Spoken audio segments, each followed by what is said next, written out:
For today's home tip, it's getting close to winter time. I know you don't want to think about it. Your kids probably just went back to school this week or maybe a couple of weeks ago, and you're still thinking of the summertime. But believe it or not, winter can creep in, and even the fall creeps in fairly quickly. So we want to get your home ready. And today we're going to talk about how this piece of paper and weather stripping can help you save tons of money when it comes to your heating costs.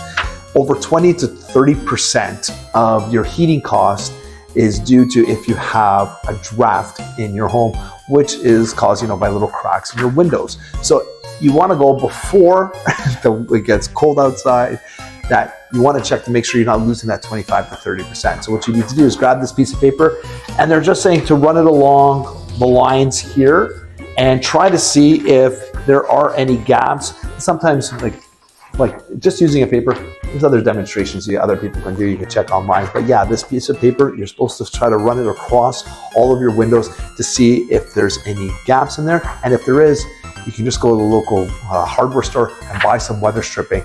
It'll save you a ton of money. You don't have to replace your windows right away, but it'll save you a ton of money. And again, look at help you save that 25 to 30% of your heating bill due to because of drafts. So hope you